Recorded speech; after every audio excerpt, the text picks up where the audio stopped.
இனிமே கண்ணை மூடிட்டு கடலை எண்ணெய் வாங்கலாம்.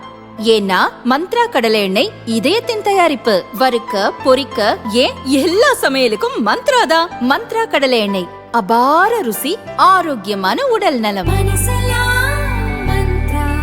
ரொம்ப டயர்டா இருக்கு. இயற்கையான டேட்ஸ், பாதாம், பிஸ்தா, கேஷு அண்ட் ஹனி கொண்டு தயாரிக்கப்பட்ட லயன் டேட் நட் பைட்ஸ். திமுகவின் மாஃபியா மாடல் ஆட்சிகள் மக்கள் பாதுகாப்பின்றி இருக்க சமூக விரோதிகளுக்கு சொர்க்க பூமியாகிவிட்டது தமிழகம். இனியும் பொறுத்திட மக்கள் தயாராக இல்லை. திமுக ஆண்டது போதும், மக்கள் மாண்டது போதும். திமுக எனும் தீய சக்தியை விரட்டிட ஏப்ரல் 23ஆம் தேதி தேசிய ஜனநாயக கூட்டணிக்கு வாக்களிப்போம். தமிழகத்தை மீட்போம் என பாஜக மாநில முன்னாள் தலைவர் அண்ணாமலை வீடியோ வெளியிட்டுள்ளார்.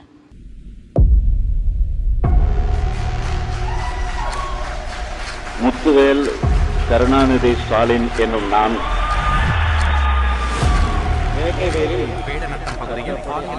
பணி நிரந்தரம் கேட்டு போராடிய பெண் செவிலியரை அண்ணா பல்கலைக்கழக மாணவி பாலியல் வன்கொடுமை செய்யப்பட்டார்.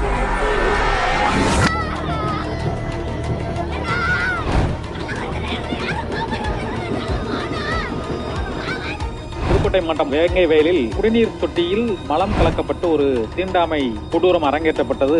பேசணும் கூப்பிட்டு என் பிள்ளைய மிளகாப்பொடியா கண்ணில் எரிஞ்சு அருவாலை எடுத்து வெட்டிட்டான். இது ஆணவ கொலை. போதைப் பொருள் கடத்தல் வழக்கு தேடப்பட்டு வந்த திமுக நிர்வாகி ஜாஃபர் சாதிக் கைது.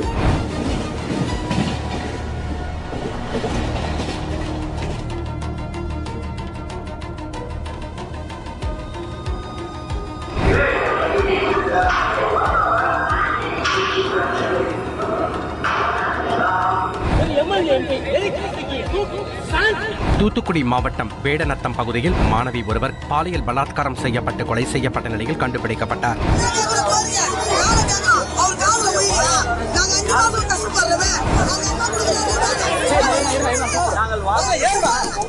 பணி நிரந்தரம் கேட்டு போராடிய பெண் செவிலியரை போலீசார் கைது செய்த நிலையில்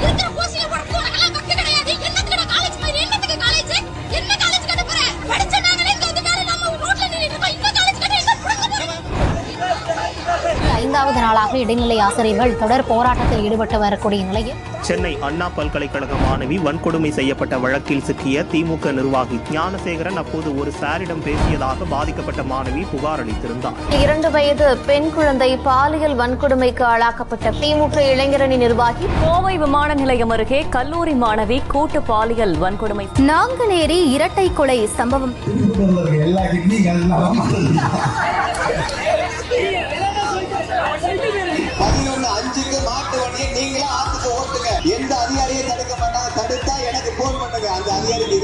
சென்னை மெரினாவில் நடைபெற்ற விமானப்படை சாகச நிகழ்ச்சியை காண வந்தவர்களில் 5 பேர் உயிரிழந்தனர். கிராமத்திலிருந்து வந்திருக்கோம். நாங்க வந்து 200 நாளா போராடிட்டு இருக்கோம். எங்க நிலத்தை செம்பாடுக்கு தரமாட்டோம்னு சொல்லி தேவாவேல் அவர்கள் வந்து சட்டமன்றத்துல ஃப்ரீயா பேசி எங்களுக்கு வந்து குண்டாஸ்ல போட்ட விவசாயிகளுக்கு நிலமே இல்லை அப்படின்னு போய் பேசுறாரு.